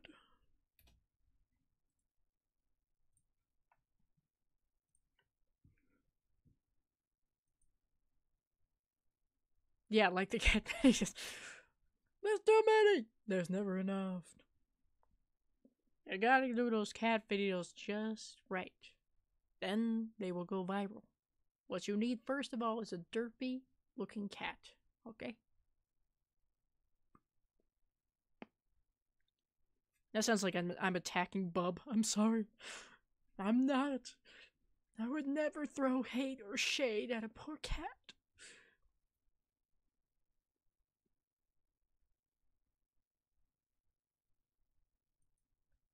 And yes, Grumpy Cat is, on occasion, my spirit animal. Other days, it is Bub.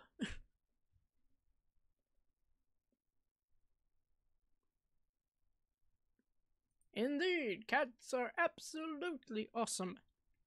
However, they can also be royal dicks, but it depends. Either way, yes, I love cats. Cats are my favorite animals. Love dogs too, animals in general really, but cats are my favorite. In case you couldn't tell.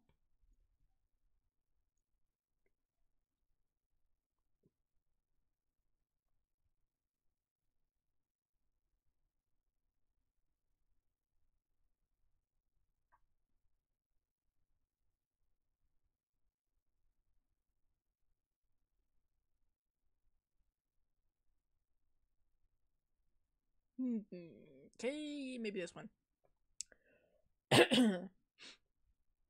Ooh, it's a 200,000 contest winner in this subreddit. It must be good.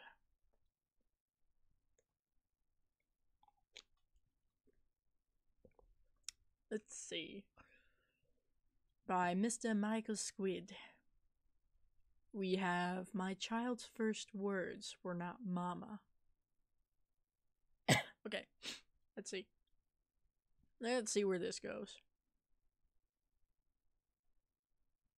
Charlie was born a tiny pink wiggling ball of screams. He was a month premature, dashing out as if he had places to go and people to see. My wife joked that he had the voice of an angel.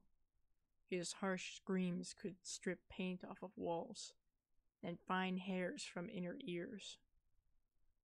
Beth and I took turns so that one of us could actually get some sleep in the basement on occasion. As the grueling months passed and bags formed under our eyes, we realized we were in it for a longer haul than we'd imagined. At 6 months, Charlie was still as loud as ever, though a bit more charming than that shiny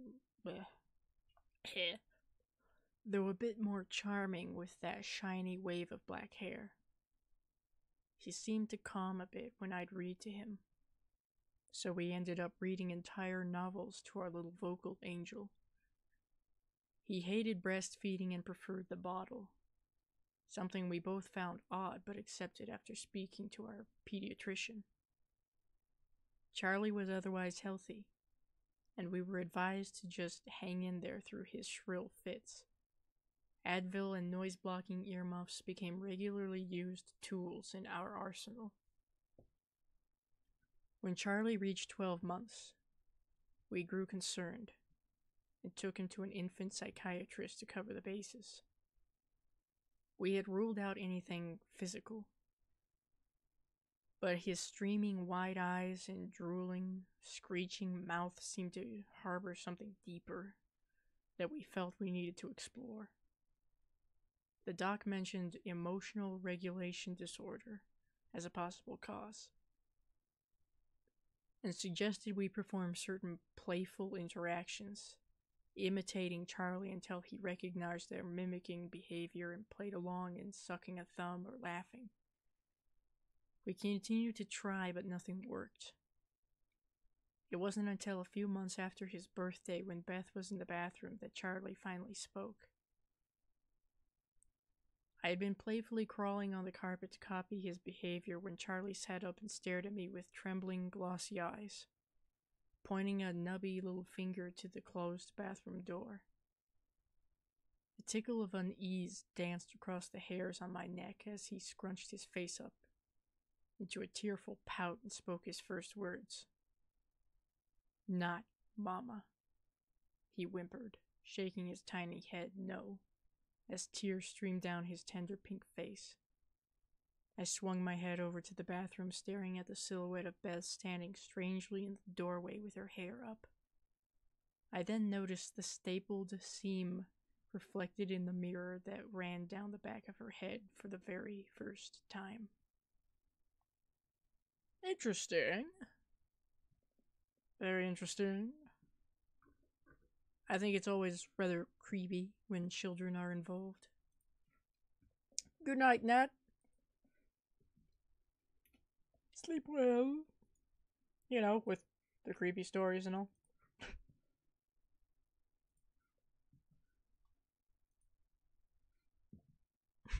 Another oh damn moment. Indeed, my friend, yes. See, that's kind of what I mean when I say I appreciate, if not enjoy, twist endings kind of like that. They can be rather good. It's all a matter of how you play with them. And lead up to them, of course.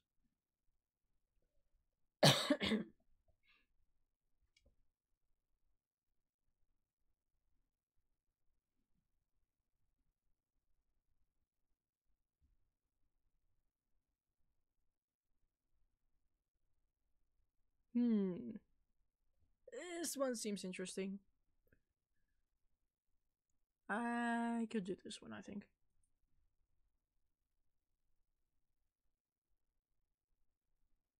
Yes.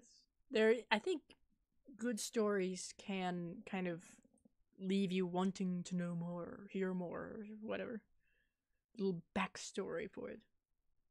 But I think that's good, because it kind of leaves it up to your imagination to figure out what the hell is going on.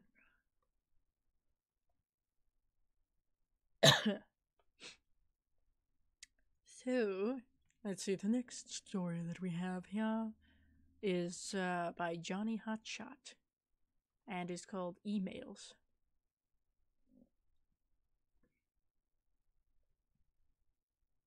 Ask anyone who works with law enforcement, and they'll be able to tell you that one case that stands out over all the others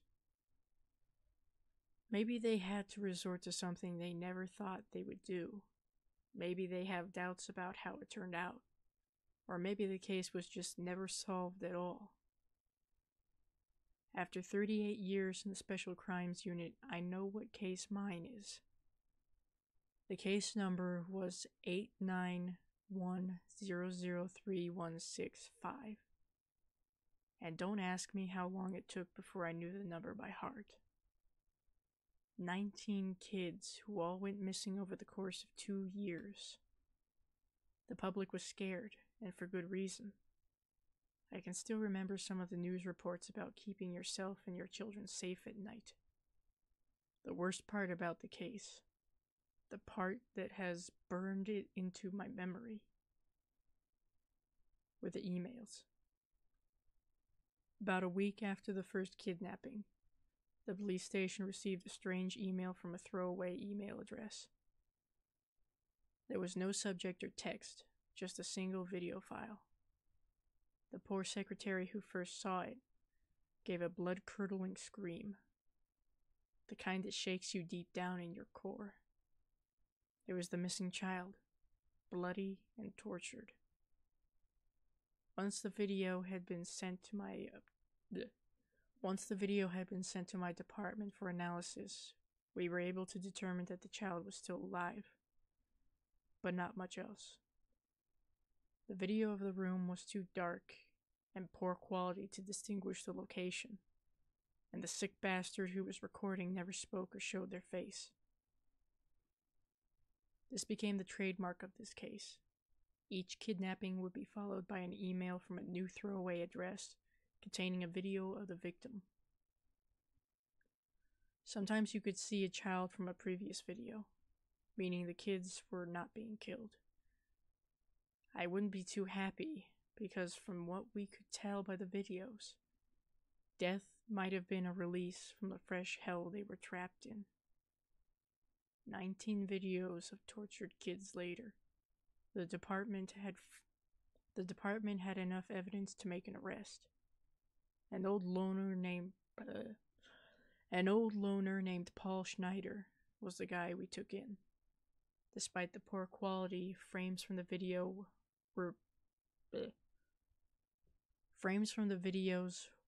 were being matched up fairly well to areas in his basement. Tools that the forensic team said could be used to inflict the wounds on the children in the videos were also found. And Paul had no alibi, as he lived alone with no job or family to accompany him. He was sentenced to life in prison, and once he got locked away, the kidnappings ended and the emails stopped. They never found the bodies, though.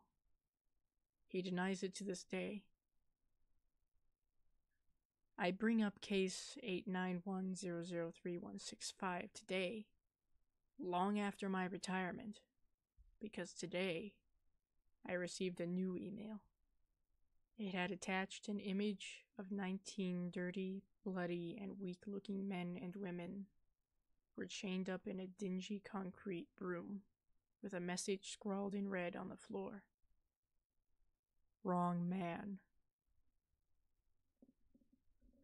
Interesting once again.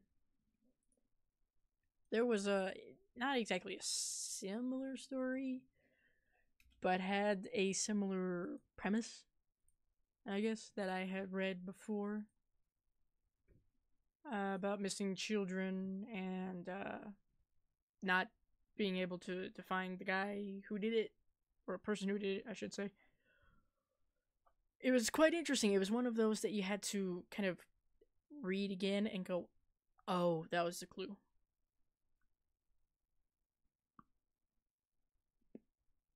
So, not bad. Pretty good there.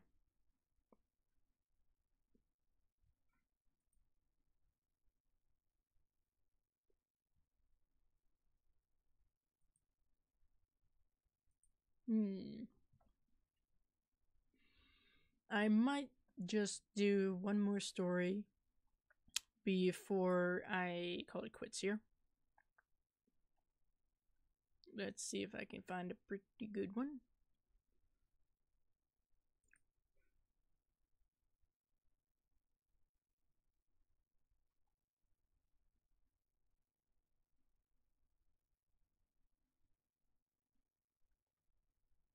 Hmm.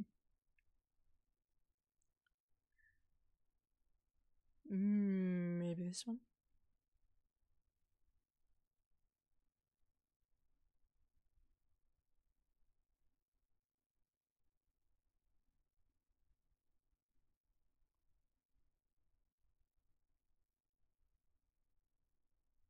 Yeah, I suppose I'll go with this one.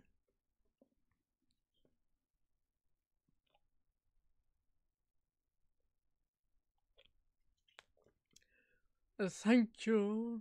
Thank you, Stephen G. I appreciate that, because I anticipated fucking every single story that I narrated up in some form or another, and that's pretty much true so far, but not to the severity that I thought I would. So, yay.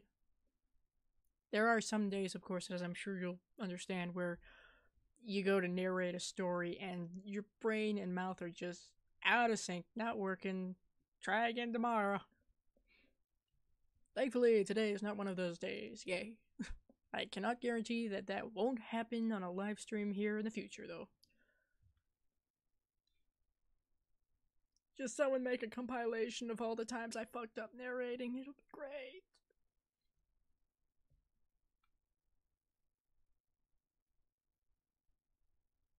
Yeah, actually, it is kind of like a radio show type thing or a podcast. So that's kind of fun. I wasn't, of course, part of the generation that got the pleasure of having riveting live radio shows, but I can still appreciate it. And now I can kind of recreate it. Yay! I don't have a sound effects board though, so I need to work on that. It could be fun. I'll have to ask Dino. Have to ask to borrow his board sometime. Or his collection, whatever it is.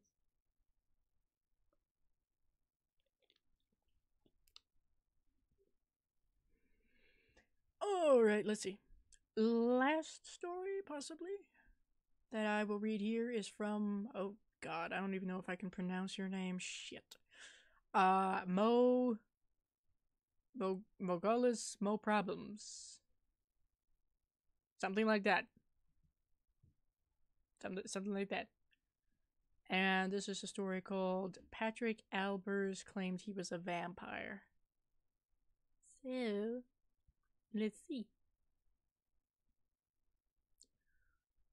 Do you know presets that don't really work with a drama piece? I imagine not. At that point, it kind of turns it into more of a comedy thing, I guess, which is fine. Not a bad thing,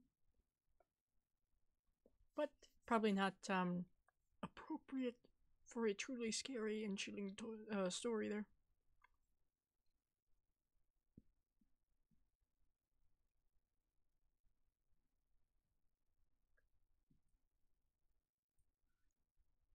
Let me just finish eating this little piece of chocolate and we will continue with the story.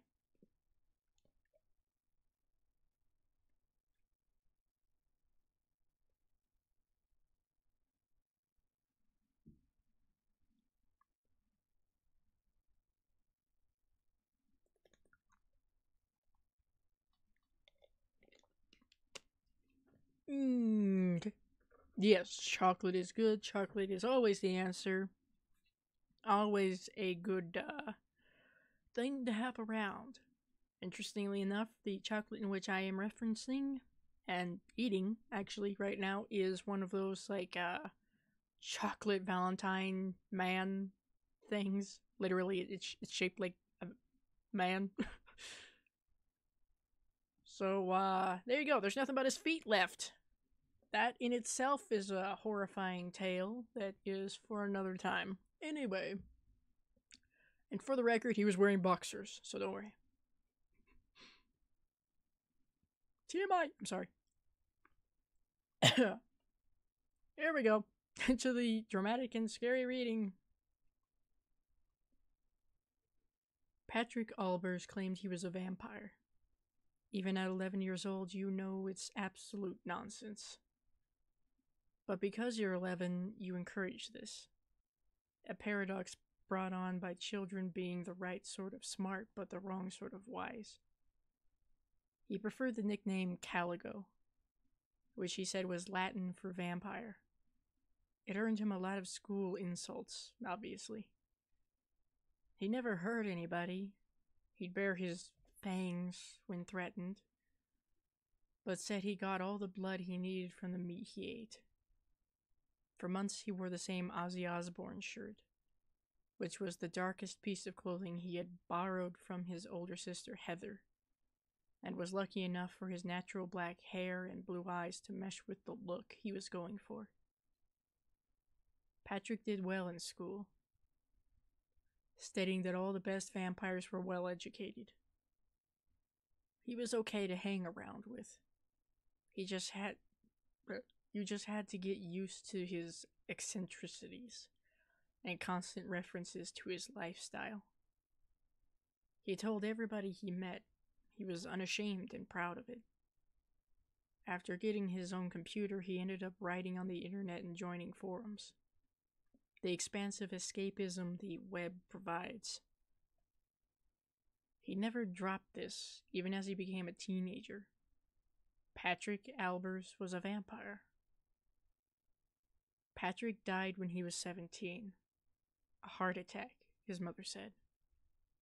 An undiagnosed condition, his father whispered sadly to parents who asked. I don't talk about it, his sister would angrily snap for the next few months. We were devastated to have lost a friend so young, at an age where death is not a thing you experience, but is trapped in the film reels of movies and the virtual prison of video games. I went back home last week for the first time in 20 years. Family event. At a gas station on the way into town, I was stopped by an older man in an aisle, Officer Martin, known for being a friendly, older, and more lenient cop in our small town. He'd retired, but asked if I was little Pete Smith, he remembered. And when I nodded and smiled, we got to talking for a few minutes. He asked what happened to our little group, and I told him what had become of everybody else, and joked how we'd all managed to escape. Except Patrick, I guess, I added solemnly. Disgusting what happened, he whispered. The heart attack? What? No, don't you know? Only what our parents said. Officer Martin told me that Patrick had been found dead in his room, 2 puncture wounds in his throat, neck broken, and a note in Latin next to his body. He told me the department and family never knew what had happened. He told me the department and family never knew what it meant, and with no evidence or DNA, it was closed as a random act of violence in a small town. I asked him if they translated the note. We did. What did it say? It just said, "No, you're not." Interesting, once again. I say this with all the stories, of course, but that's kind of, in a weird, maybe even sadistic way, it's kind of funny. Because essentially a real vampire found his ass, killed him, and let everybody know, no, this little punk is not a vampire. Clearly not a vampire. No, he was just goth. It's fine. Yes, indeed. That's a good story. I'll go with that.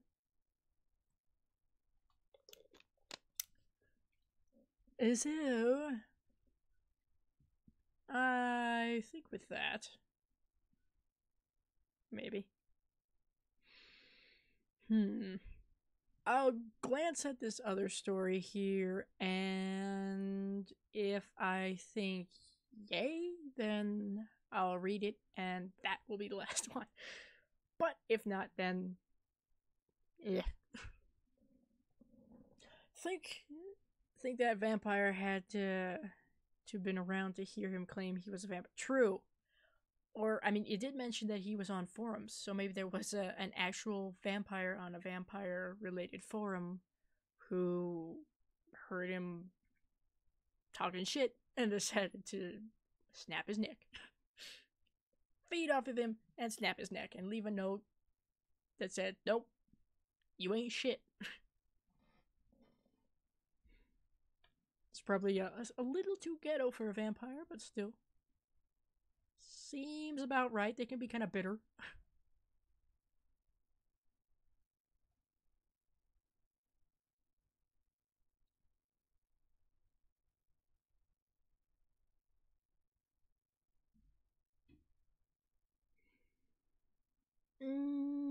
Yeah, I might go ahead and read this one, I suppose.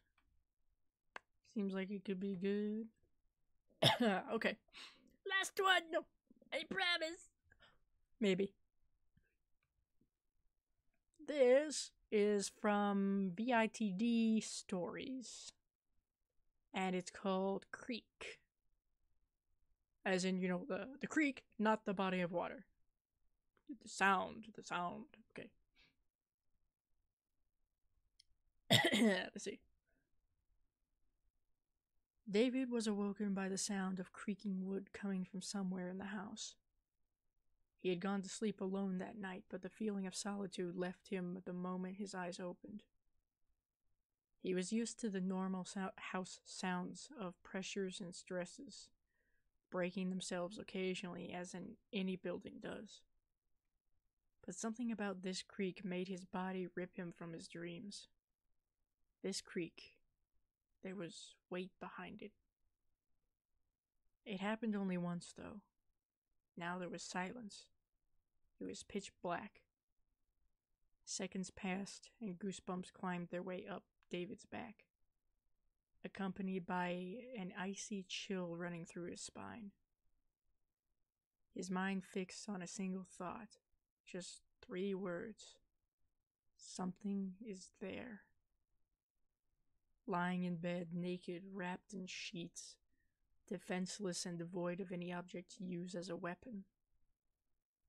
David's only hope was that this creak was an anomaly. He pictured the layout of his house, the stairway leading up to a lone hallway that dead-ended at his bedroom door. There were 13 steps. The 4th step is the noisiest. It always creaks when I step on it. David lay frozen, not daring to move a muscle, rustle the sheets, and break the silence. He listened intently, his heart pumping viciously in his chest. He held his breath as his ears grew hot. The silence felt unnatural now. David suddenly became aware of the ticking of his wristwatch on the nightstand.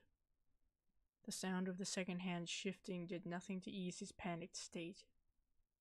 It made it worse, in fact. Tick, tock, tick, tock. It had been close to a minute now. Tick, tock, tick, tock. Beside David's mind running wild with thought. Nothing around him had changed since the creak first sounded. Now doubt started creeping into David's head. With a minute passing and having nothing more follow the sound. Perhaps the house's natural state was the culprit after all. Right behind the doubt, a sense of relief began to surface. Now the realizations began to filter their way through David's thoughts. This is silly. What's more likely, a house invader or a loud house? How often do people break into houses nowadays anyway? Yet David still didn't want to move his body. He remained perfectly still, despite rationalization. Gut feeling kept him motionless. Moving would somehow make the weight behind the creaking step come true. But he couldn't hold this forever. Tick, tock, tick, tock. David gave himself 1 more minute. Then he concluded that his gut was wrong on this one. He closed his eyes and he felt his worries start to leave him. As his tired state began to come back, David stated loud, "Be quiet, house." The sound of footsteps climbing the stairs immediately followed in quick succession, and David clutched the bedsheets, screaming in absolute terror as the creaks of the floorboards raced toward his bedroom door. That's actually rather creepy. But I think the concept of silence followed by a very fast sound of someone running toward wherever you are, that's fucking creepy. I think that's a pretty good one to end a scary story session on, don't you?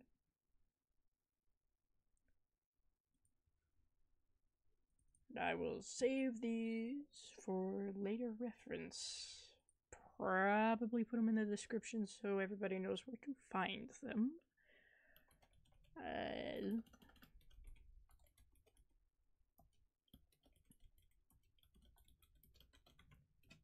Voilà. Yes, indeed. Very good work on VITD stories. Very good work on their part. Thank you, Simonson. And thank you, of course, to everybody who stopped by, even if you weren't able to stay too long. I appreciate it very much. I hope you all enjoyed this. Kind of a quick, almost spur-of-the-moment thing. I decided to test some things out with the layout of the streams and how things worked, looked, etc., etc. And there will likely, if you can tell by the title, be more live Twisted Tale readings in the future, because it's a kind of a fun thing to do, especially at night, because who doesn't enjoy some scary shit before going to bed, huh? Right? Yeah. Anyway, I know you're all sick. It's fine. That's why you're here. So, like I said, I hope you guys enjoyed this live stream. If you did, and if you're watching this later on, awesome. Give it a like. There will be more, like I said, in the future. I'm hoping to try to get more live streams worked into the schedule, because I know you guys enjoy them, and I enjoy them too, of course. And we all know, come on now, watch time! We gotta raise that shit, goddamn! Anyway, don't forget to check in for more live streams, of course. And if you're watching this and you're not subscribed, the hell you doing? Come on, subscribe now. We got a lot of fun going on over here. Let's go. And anyway, thank you guys. I hope you enjoyed it. Good night, good morning, good afternoon, whatever it is where you guys are. And I will see you guys in the next one.